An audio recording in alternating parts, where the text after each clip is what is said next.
अच्छा, आप लोगों को ये बात समझ में आ रही है ना कि कौन जो स्टाइल बाद में आएगा वो एक्चुअल में पहले वाला भी अप्लाई होता है, लेकिन बाद में आने वाला उसको कैस्केड कर देता है, उसको खत्म कर देता है, उसको ओवरराइड कर देता है। सही। अब लेट्स सपोज आपने एक इनलाइन स्टाइल इधर भी किया है, फिर लिंक का टैग लगाया है, फिर एंड पे आके आप उसी को चेंज करके कोई मैं भी ये वाला कलर कर देते हो, तो क्या होगा, जो एंड पे लगा रहे हो वही चलेगा। तो अब क्या होगा कि पहले एक्चुअल में वो हुआ, फिर पहले इंटरनल चला, फिर एक्सटर्नल चला, फिर इंटरनल चल गया, क्योंकि हमने एक और स्टाइल टैग लगा दिया ना। तो अब 3 हो गए ना अगर टोटल आप अब लोग देखो तो सबसे पहले ये वाला चला, उसने H1 को येलो किया, फिर ये वाला चला, उसने ग्रीन किया, फिर दोबारा ये वाला चला, उसने उसको ये वाला कर दिया। समझ रहे हो? तो अल्टीमेट तीनों चारों अप्लाई हुए हैं, लेकिन जो एंड पे बचा है ना वो ही उस पे लागू हो गया।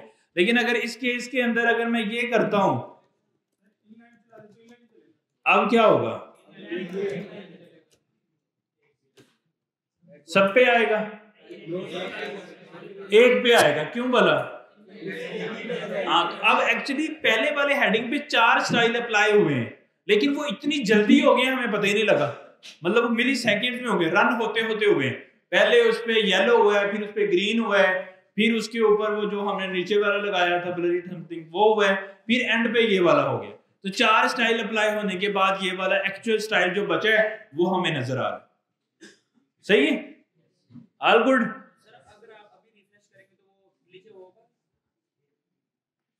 नहीं, मैं आपको बोल रहा हूँ कि ग्लिच आपको नजर में नहीं आएगा, क्योंकि ये इतने मिली सेकेंड में होते हैं। लेकिन लेट्स सपोज अगर आपकी थाउजेंड्स ऑफ डिफरेंट टैग्स की वेबसाइट है, तो क्योंकि टैग लोड होने में भी टाइम लेंगे, फिर आपको वाजिया नजर आएगा।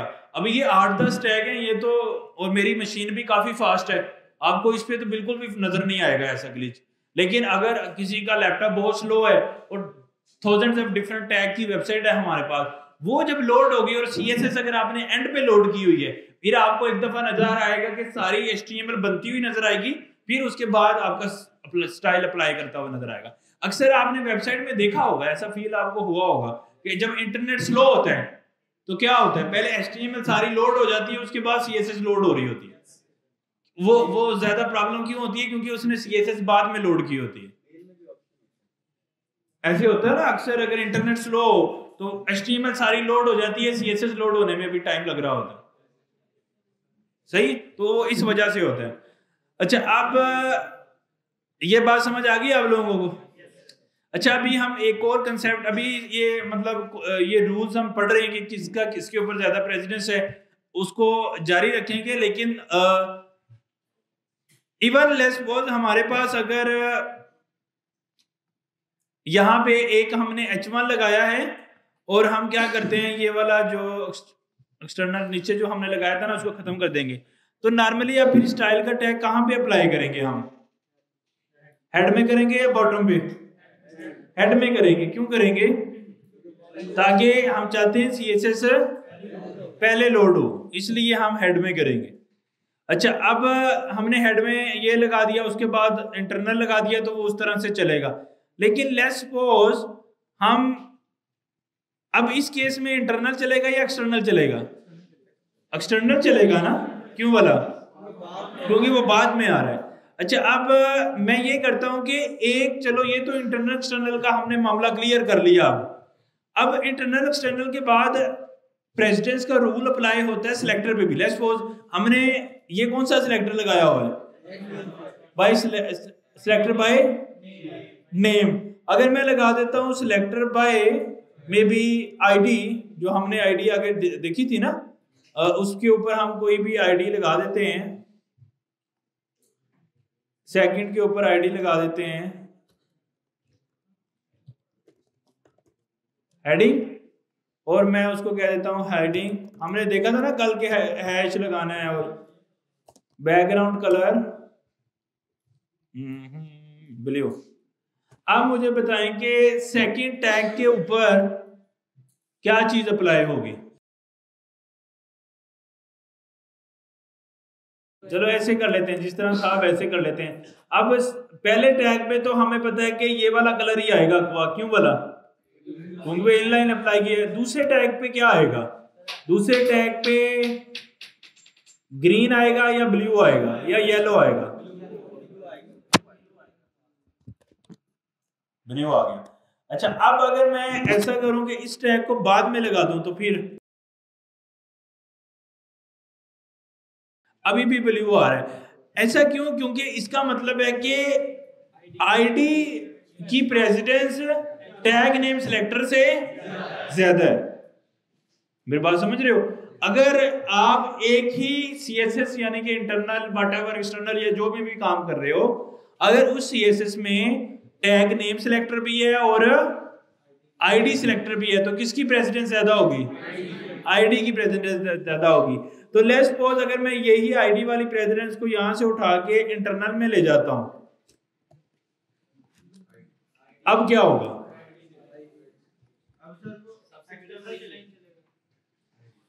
अब क्या आएगा? अब इंटरनल चलेगी, एक्सटर्नल चलेगी, मतलब ब्लू आएगा, ग्रीन आएगा या येलो आएगा?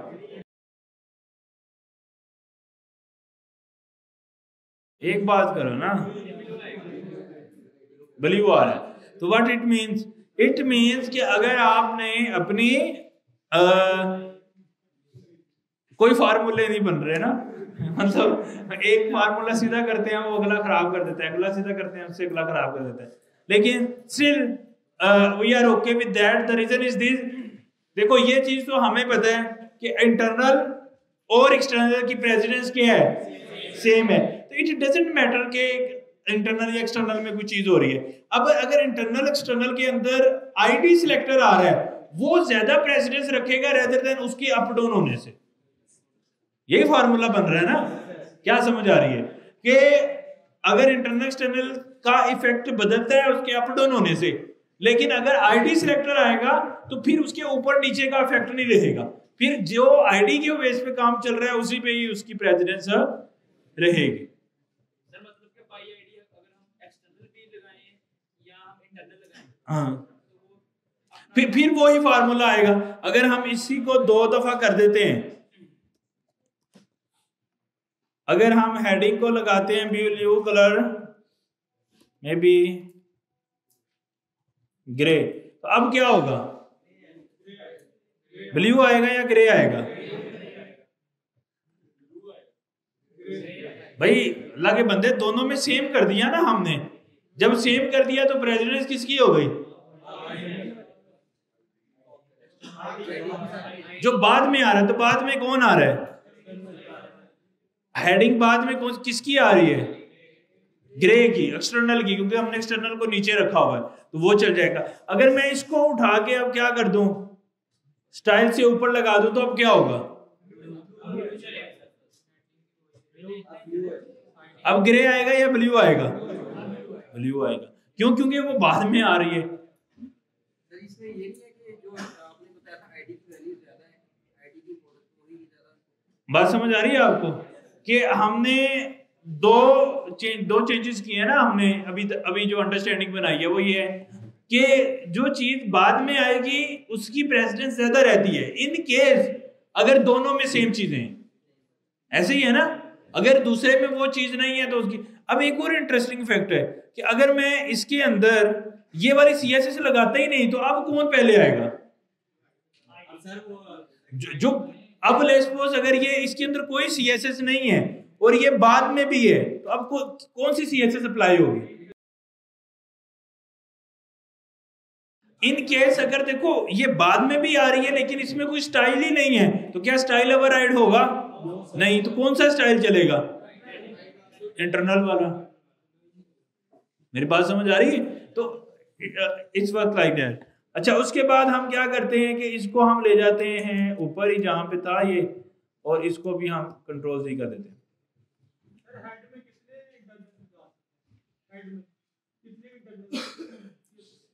जितनी मर्जी डाले जाए, जितने मर्जी टैग बनाए जाए, 100 टैग बना ले, 1,00,000 बना ले, कोई फर्क नहीं पड़ता। एक टैग को बार बार हमने देखा था ना ये फार्मूला, एक टैग को जितनी दफा चाहे उतनी दफा इस्तेमाल किया जा सकता है।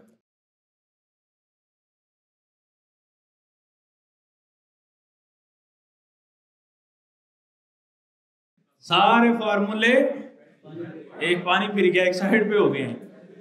तो जब इंपॉर्टेंट आ जाएगा फिर सारे फार्मूले साइड पे, फिर जो इंपॉर्टेंट है वही चलेगा, फिर बाकी सारे फार्मूले साइड पे हो जाएंगे, कोई प्रेसिडेंस बाकी नहीं रहेगी।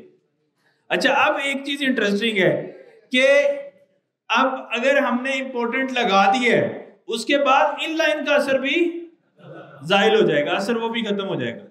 If important only important will work, nothing else. कोई इंटरनल नहीं, कोई एक्सटर्नल नहीं, कोई ऊपर नहीं, कोई नीचे नहीं, कोई चक्कर ही खत्म, कोई इनलाइन सीएसएस नहीं, कुछ भी नहीं चलेगा। जो चीज इंपॉर्टेंट है बस वही चलेगी, उसके अलावा कुछ भी नहीं चलेगा।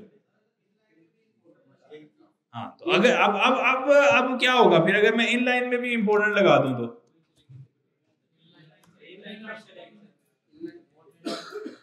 अगर इनलाइन में भी इंपॉर्टेंट लगा दें तो क्या होगा? तो ये बात फिर वही आ गई ना, इसका मतलब कि इंपॉर्टेंट की प्रेसिडेंस सबसे टॉप पे है। अब लेकिन दो इंपॉर्टेंट हो गए तो फिर उसमें वही फार्मूले चलेंगे जो पिछले चल रहे हैं। वो कौन से थे? इनलाइन की प्रेसिडेंस सबसे ज्यादा थी, बाकी चीजें। लेट्स सपोज अगर मैं यहां पे क्या करता हूं, इस पे भी लगा देता हूं इंपॉर्टेंट, तो क्या होगा? नहीं, बाकी सब टैग का, ये इसका तो नहीं, ये इनलाइन तो है ही नहीं, इंटरनल। येलो बाकी सब टैग का येलो चलेगा या ग्रीन चलेगा या क्या चलेगा?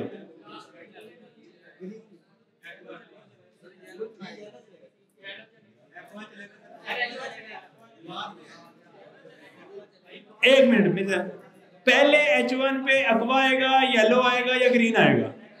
एक्वा। दूसरे H1 पे क्या आएगा?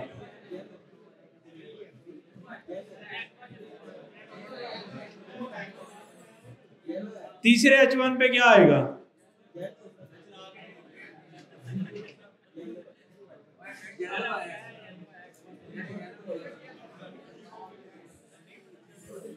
घुमा दिया आप लोगों को, क्या हो है? अच्छा, आप सीरियस होते हैं, थोड़ा फार्मूला बनाते हैं। फार्मूला ये बनाना है, देखो अगर दो चीजों की प्रेसिडेंस सेम है ना, फिर जो बाद में आता है वो चलता है, ये फार्मूला है। अब देखो अगर दो जगह इंपॉर्टेंट लग गया तो उनकी प्रेसिडेंस क्या हो गई? तो जो बाद में आएगा वो चलेगा। तो बाद में चाहे इंटरनल आ रहा है, एक्सटर्नल आ रहा है, इनलाइन आ रहा है, जो बाद में आ रहा है वो चलेगा। ये तो सिंपल फार्मूला है। अब अगर ये हमने ये सबसे ज्यादा प्रेसिडेंस किसकी है? सबसे ज्यादा प्रेसिडेंस इंपॉर्टेंट की है। जब इंपॉर्टेंट आता है तो इनलाइन को भी वो जाहिल कर देता है, फिर उससे नीचे इनलाइन की अगर आईडी भी लगी हो तो इनलाइन भी लगा हो तो क्या चलेगा? इनलाइन चलेगा। उसके बाद आईडी, उसके बाद एक्सटर्नल और इंटरनल। तो ये सीक्वेंस है, इन केसेस आपकी सब कुछ अप्लाई हो रहा है। तो अगर इंपॉर्टेंट है और अगर इनमें से कोई दो, एक ही चीज दो दफा हो रही है, लेट्स सपोज इंटरनल दो दफा हो रहा है, एक्सटर्नल दो दफा हो रहा है, या इंपॉर्टेंट दो दफा हो रहा है, या आईडी दो दफा हो रही है, तो फिर क्या होगा? जो बाद में आएगा वो चलेगा। तो कैस्केडिंग के रूल्स क्या हैं, पता लग गया? समझ आ रही है इसको कैस्केडिंग स्टाइल शीट क्यों बोलते हैं? तो वो इस वजह से बोलते हैं क्योंकि इसके अंदर बहुत सारे रूल्स हैं प्रेसिडेंस के कि कौन सी चीज कब चलेगी। अभी हमने 2 सिलेक्टर पढ़े हैं, अभी हम एटलीस्ट 10 सिलेक्टर की कैटेगरीज हैं। तो जब हम बाकी के सिलेक्टर पढ़ेंगे तो इसका मतलब है कि तब हमें फिर अपने रूल एडजस्ट करने पड़ेंगे, क्योंकि वो भी मतलब वो उनकी भी कोई वैल्यूज है ना। वो अभी तो हमने 2 सिलेक्टर पढ़े हैं, सीएसएस में 10 से ज्यादा सिलेक्टर्स हैं। अगर हम वो 10 से सारे सिलेक्टर पढ़ेंगे, अब मैं एकदम से सारे नहीं पढ़ा रहा क्योंकि थोड़ा मुश्किल हो जाता है, लेकिन 1 बाय 1 हम उनको ऐड करते जाएंगे। जैसे जैसे ऐड करेंगे तो फिर उनका भी आपस में चक्कर डिस्कस करेंगे कि इनकी प्रेसिडेंस में वैल्यू कहां पे आएगी। बात समझ आ रही है आपको? All good? अच्छा, इनमें से सब सारी चीजें तो हमने डिस्कस कर ली। अगर हम यहाँ पे पैराग्राफ भी बना लेते हैं, ठीक है? और क्या ये स्टाइल पैराग्राफ पे अप्लाई होना चाहिए? होना चाहिए। क्यों भला? क्योंकि हमने इसके ऊपर देखो, हमने प्रेसिडेंस के रूल्स तब शुरू होंगे सिलेक्टर के बाद। अगर सिलेक्टर ही नहीं अप्लाई किया, लाइक पी के ऊपर कोई चीज अप्लाई नहीं की, उसका सिलेक्टर इस्तेमाल ही नहीं किया, तो उस पर कोई रूल अप्लाई नहीं होगा, क्योंकि मतलब हम उसमें कोई सीएसएस लगा ही नहीं रहे। जब सीएसएस लगेगी और एक से ज्यादा कैटेगरी में सेम चीज पे सीएसएस लगेगी, फिर किस कैटेगरी के रूल्स आएंगे। अगर वो नहीं होगा तो फिर रूल्स तो नहीं आएंगे ना। मतलब पी का किसी रूल से कोई लेना देना नहीं है। क्यों बोला? क्योंकि उसके ऊपर तो हमने कोई चीज लगाई नहीं है अभी। बात समझ आ रही है? तो इसलिए पी टैग पे कुछ भी नहीं होगा, सब कुछ हेडिंग टैग और बाकी चीजों पे ही होगा। All good? अच्छा, अब नेक्स्ट हम क्या करेंगे? पी टैग भी आ गया, हेडिंग टैग्स भी हमें समझ आ गई, और ये स्टाइल भी हमने लगा लिया। अच्छा, अब हमने एक काम करना है, वो ये है कि अगर हम चाह रहे हैं कि एक, जिस तरह हमने दो सिलेक्टर पढ़े हैं, बाय टैग नेम और बाय आईडी, हम ये चाहते हैं कि जितने भी टैग्स हैं सब पे एक काम हो जाए। तो उसके लिए हमारे पास एक सिलेक्टर होता है, that is called universal selector, that is called universal selector, star selector. ये एक ऐसा सिलेक्टर है, इसका मतलब है एक HTML पेज में जितने भी टैग्स हैं उन सब के ऊपर कलर क्या कर दो?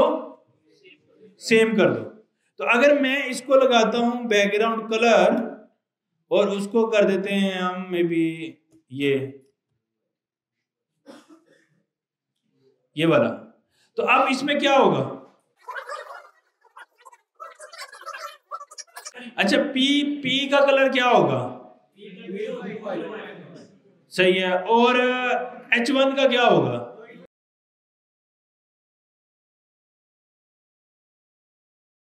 पहले H1 का क्या रहेगा, सेकंड का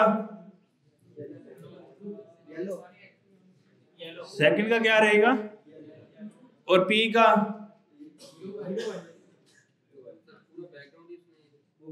क्यों बोला? क्योंकि उसने बॉडी टैग, यूनिवर्सल टैग में बॉडी टैग भी आता है, तो जब स्टार लगा रहे हैं तो बॉडी टैग पे भी अप्लाई हो रहा है, तो इस वजह से उसने वो उसको भी, उसने एक्चुअली पी को भी किया और बॉडी को भी किया, तो इस वजह से दो आ रहे हैं। तो अगर मैं ये करूं कि बॉडी टैग को भी चेंज कर दूं, इससे नीचे मैं बॉडी का टैग नेम यूज करके चेंज कर दूं, तो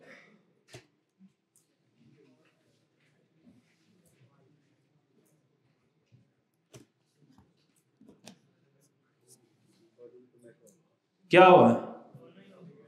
अब ये स्टिल ये वाला ऐसे आ रहा है, ये क्यों आ रहा है? ये HTML टैग की भी तो होती है ना, तो उस वजह से उसका सारा बैकग्राउंड वो है, जहां जहां बॉडी आ रही है वहां उसका जो पीछे वाला हमने लगाया था वो है, और ये वाला जो है टोमेटो इसका, और जो बाकी का टैग है वो ब्लू वाले वैसे ही चल रहा है, क्योंकि वो यूनिवर्सल है ना, वो तो सारे टैग्स पे अप्लाई हो रहा है। लेकिन देखो ना, पी टैग को हमने इटसेल्फ सेलेक्ट करके टैग दिया हुआ है ना, इस वजह से हो रहा है, क्योंकि बॉडी के बाद देखो, अगर मैंने इसका कलर चेंज किया हुआ है तो इसका बैकग्राउंड कलर चेंज हो रहा है ना। अब एक्चुअली इस पी के पीछे यही कलर है टमाटो वाला, लेकिन उसके ऊपर एक और कलर आ गया है उसका, क्योंकि उसको भी सिलेक्टर में आ रहा है। इतनी बात समझ आ रही है सबको? अच्छा, नेक्स्ट क्या करना है हमने? एक और यूनिवर्सल। अच्छा, अब अगर किसी टैग पे यूनिवर्सल सिलेक्टर भी अप्लाई है और उस पर टैग नेम भी अप्लाई है, तो किसकी प्रेसिडेंस ज्यादा हो रही है? तो इसका मतलब है कि यूनिवर्सल सिलेक्टर की सारे सिलेक्टर में सबसे लो प्रेसिडेंस है। तो सबसे पहले यूनिवर्सल, फिर टैग नेम और फिर आईडी आ रही है।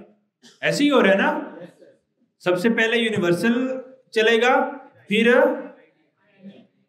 टैग नेम की प्रेसिडेंस है, और उसके बाद अगर एक ही टैग पे यूनिवर्सल भी अप्लाई है, टैग नेम भी अप्लाई है और हेडिंग भी अप्लाई है, मतलब आईडी भी अप्लाई है, तो क्या चलेगा?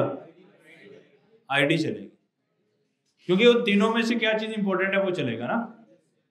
सही है?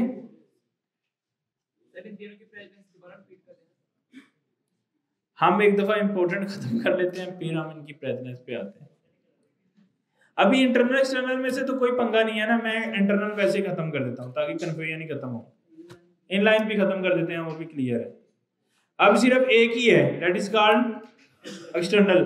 अब इस H1 के ऊपर बाकी के सारे टैग भी खत्म कर देते हैं आसानी के लिए, और बॉडी भी चेंज खत्म कर देते हैं, इसको H1 कह देते हैं।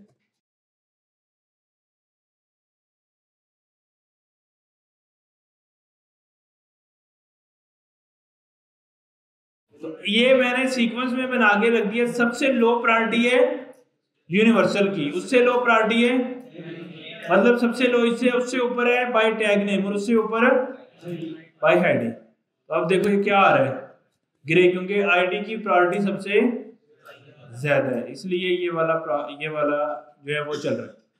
सही है। अच्छा, इसको ये जरूरी नहीं कि मैं इसको ऐसे लिख रहा हूं, तो इसको मैं ऊपर भी लिख दूं तो फिर भी क्या रहेगा, ग्रे ही रहेगा, क्योंकि इसकी प्रेसिडेंस बाकियों से ज्यादा है।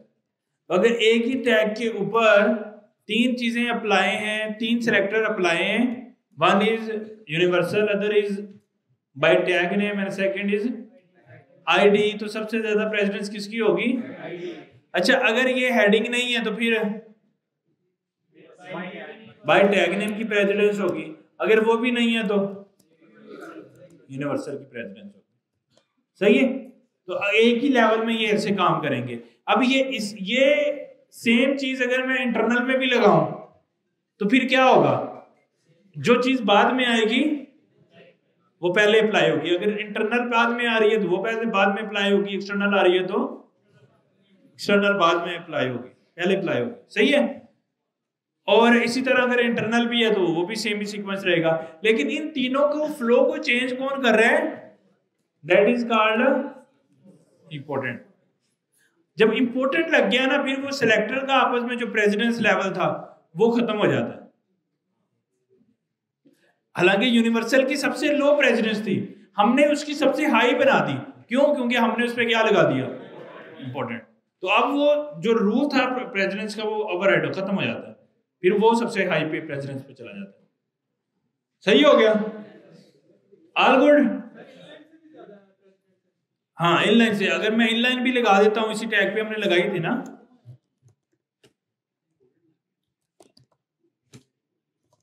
तो क्या आएगा? स्टिल यही आएगा। लेकिन अगर मैं खत्म कर देता हूं ये इंपॉर्टेंट भी, क्या आएगा? फिर इनलाइन आएगा। अगर इनलाइन खत्म कर दूं फिर क्या आएगा? आईडी आएगी। और अगर आईडी खत्म कर दूं तो फिर क्या आएगा? Tag name. अगर टैग नेम खत्म कर दूं तो फिर क्या आएगा? यूनिवर्सल। समझ आएगा? अब सीक्वेंस सही बनी है। सबसे पहले इंपॉर्टेंट, फिर इंटरनल, फिर आईडी, फिर टैग नेम, फिर यूनिवर्सल सिलेक्टर। सही हो गया?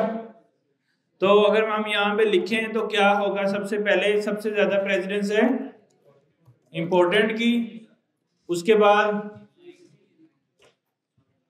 बाद है जी इनलाइन की, फिर आईडी, फिर टैग नेम, फिर यूनिवर्सल सिलेक्टर। अब इंटरनल और एक्सटर्नल में ये कैसे काम करेगी वो मैंने पहले ही आपको बता दिया हुआ है, जो बाद में आएगी, क्योंकि उन दोनों की आपस में क्या है, प्रेसिडेंस सेम है, तो वो बाद में जो आएगी वो चलेगी, तो उसका कोई रोला नहीं है। तो लेकिन मेनली जो हम अगर इसको शॉर्ट करें तो ये पिक्चर बन रही है प्रेसिडेंस की, ऐसे ही है ना। इंपॉर्टेंट सबसे पहले है, फिर इनलाइन है, फिर आईडी है, फिर टैग नेम है, और फिर यूनिवर्सल सिलेक्टर है। अच्छा, अब अगर हमारे पास दो टैग हैं, एक पैराग्राफ है और एक आईडी का टैग है, उन दोनों पे मैं सेम स्टाइल अप्लाई करना चाहता हूं, तो अब यहां पे क्या टैग नेम अप्लाई हो सकती है? क्योंकि टैग या तो H1 पे अप्लाई होगा या P टैग होगा या H1 टैग होगा, तो दोनों पे तो सेम अप्लाई नहीं हो सकती ना चीज। तो अगर हमने सेम ब्लॉक दोनों पे अप्लाई करना हो तो फिर हम क्या करेंगे? उस वक्त फिर हमारे पास एक और सिलेक्टर आएगा, that is called class selector, that is called. और क्लास एक से ज्यादा टैग की सेम हो सकती है, जैसे आप सब बच्चों की क्या है, एक ही क्लास है, समझ रहे हो? तो इसी तरह क्लास मतलब एक से ज्यादा लोगों पे अप्लाई हो सकती है, लेकिन आईडी एक ही टैग पे अप्लाई हो सकती है, तो इसलिए आईडी वहां पे रखी। तो अब मैं इस पे क्या देते थे, क्लास। क्लास कह देता हूं हेडिंग, और इसको भी कह देता हूं क्लास हेडिंग। All good. अच्छा, अब मैं क्या कहता हूं कि अब मैं कहता हूं हेडिंग। अब इस तरह तो टैग नेम भी आता है, तो हमने आईडी को डिफरेंशिएट किया था विद, तो क्लास को डिफरेंशिएट करेंगे विद डॉट। समझ आई? क्लास को किस तरह से डिफरेंशिएट करेंगे? अगर ना डॉट लगाए ना हैश लगाए, वो क्या समझेगा? Tag name. अगर हैश लगाए तो आईडी, अगर डॉट लगाए तो क्लास। तो यहां पे आ गई मेरे पास क्लास, और क्लास के अंदर मैंने सिंपली क्या करना है, उसका भी बैकग्राउंड कलर अप्लाई कर देना है ना, और उसको मैं कह देता हूं may be yellow green, yellow कर देता हूं, और कहीं येलो नहीं ना अभी किया, इसको येलो कर देता हूं। अच्छा जी, अब क्या होगा? अब येलो आएगा।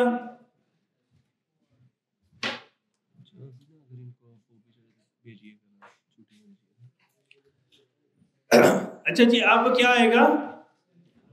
येलो आएगा। ऐसे ही है ना? तो हमने क्या किया कि लेट्स सपोज अभी हम इंपॉर्टेंट को भूल जाते हैं और इनलाइन को भी भूल जाते हैं, ताकि और आसानी हो हमारे लिए। अब एक टैग पे हेडिंग क्लास भी लगी है, और इस पे अच्छा पी को क्या आएगा? पी तो स्ट्रेट फॉरवर्ड है, क्या आएगा? या क्या आएगा? अच्छा, इस हेडिंग को क्या आएगा? अब इस पे आईडी भी लगी है, क्लास भी लगी है, और टैग नेम भी लगा है, और यूनिवर्सल सिलेक्टर भी लगा है, तो क्या आएगा इस पे? आईडी आ रही है। तो फिर क्या रूल क्या बनाया हमने? रूल यहां पे बनाना शुरू किया था कि important, inline, ID, class name, tag name, और उसके बाद यूनिवर्सल सिलेक्टर। तो आईडी से कम प्रेफरेंस है किसकी? क्लास की। अब अगर इस टैग के ऊपर आईडी ना हो तो फिर क्या आएगा? फिर क्लास अप्लाई होगी। अगर क्लास भी ना हो फिर टैग नेम, अगर टैग नेम भी ना हो फिर यूनिवर्सल।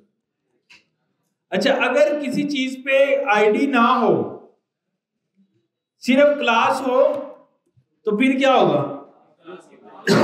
फिर क्या होगा? फिर क्लास ही अप्लाई होगी।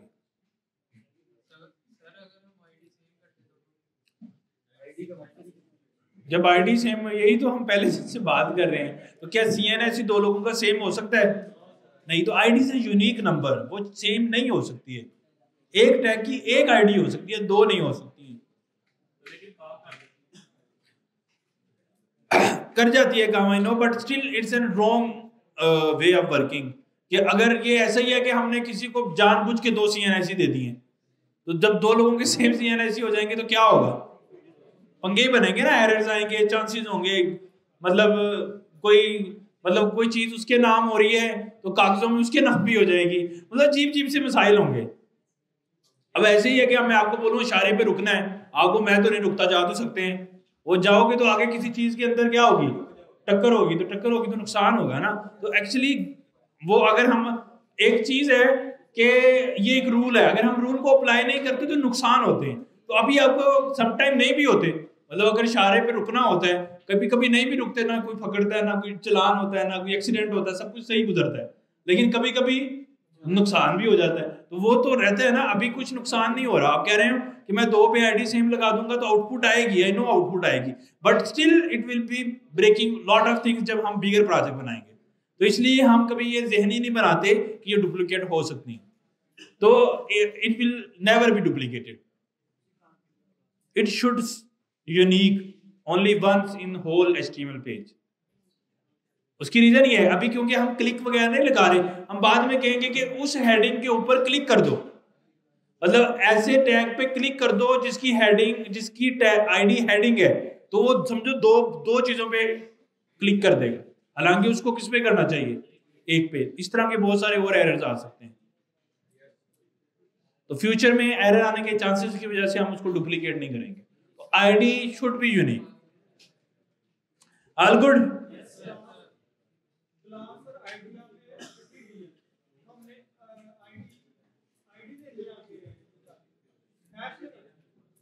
किसके आगे? नहीं नहीं, आईडी का तो ज्यादा से एट्रीब्यूट है ना यार, क्लास का लहदा एट्रीब्यूट है, आईडी का लहदा एट्रीब्यूट है। किधर ये हैश ही लगाएंगे, आईडी को हैश से नहीं कर रहे, क्लास को डॉट से कर रहे हैं ना। नहीं, अगर आपने दो अप्लाई करने हैं तो लगाओगे, अगर नहीं करने तो ना लगाओ। लेकिन अगर जब भी क्लास पे करना है तो डॉट लगाएंगे, जब भी आईडी पे करना है तो हैश लगाएंगे। यही तो बता रहा था मैं कि अगर कुछ भी ना लगाएं तो क्या कंसीडर होता है? Tag name. अगर हैश लगाएं तो आईडी, अगर डॉट लगाएं तो क्लास। अगर मैंने डॉट लगाया है और अगर मैंने इस पे कोई क्लास नेम नहीं दी तो वो इसको हेडिंग नहीं कंसीडर करेगा, इसको क्लास ही कंसीडर करेगा। All good. तो प्रेसिडेंस भी मैंने लिख दी यहाँ पे, जितने सिलेक्टर अभी तक पड़े हैं, और उसकी वैल्यू भी मैंने यहाँ पे प्लेस कर दी। All good. अच्छा, अब अगर आपने एक ही ब्लॉक उसके ऊपर दो पर्टिकुलर सिलेक्टर लगाने हैं, आप चाहते हो कि ऐसा केस है कि आप चाहते हो कि H1 और P, यानी कि एक पे मैंने क्लास दी है, एक पे मैंने आईडी दी है, इन दोनों के ऊपर ये वाला येलो अप्लाई हो जाए। एक तरीका तो ये है कि मैं आईडी का सेपरेट ब्लॉक बनाऊं, एक तरीका हमारे पास ये भी है कि मैं यहां पे क्या करूं, कॉमा लगा दूं और साथ में आईडी भी दे दूं। यानी कि अगर आप चाहते हो कि दो पर्टिकुलर सिलेक्टर के ऊपर सेम ब्लॉक कॉल हो जाए, या 2 पे हो जाए, 3 पे हो जाए, 4 पे हो जाए, तो आप उन सबको इकट्ठे लिख सकते हो with comma separated numbers, with comma separated. Like मैंने हेडिंग भी दे दी, टैग भी दे दिया, H1 भी दे दिया। अब ये टैग नेम जिसका H1 होगा उसका भी बैकग्राउंड चेंज होगा, कलर ये, जिसकी हेडिंग होगी, जिसकी आईडी वो भी इस पे भी चेंज होगा, और जिसकी क्लास हेडिंग होगी उसमें भी यही कलर अप्लाई हो जाएगा। अगर आपने एक ब्लॉक बनाया है और आप चाहते हैं कि एक से ज्यादा सिलेक्टर पे सेम चीज अप्लाई हो, तो उन सब के ऊपर आप कॉमा लगा लगा के वो चीज अप्लाई कर सकते हो। बात समझ आ रही है आप लोगों को? यहां तक किसी का क्वेश्चन? अभी तक भी हमने क्या किया कि important inline ID, class, tag name और यूनिवर्सल, ये प्रेसिडेंस चेक की है, और उसके बाद मैंने आपको दो नए सिलेक्टर पढ़ाए हैं, that is one class selector और यूनिवर्सल सिलेक्टर। और एक तरीका आपको बताया कि अगर आपने सेम ब्लॉक, सेम प्रॉपर्टीज एक से ज्यादा सिलेक्टर पे अप्लाई करनी है, you can just add comma in between, और उसके बाद आप जितने भी सिलेक्टर लगाना चाहें लगा सकते हैं। ये भी आपके पास ऑप्शन अवेलेबल होता है।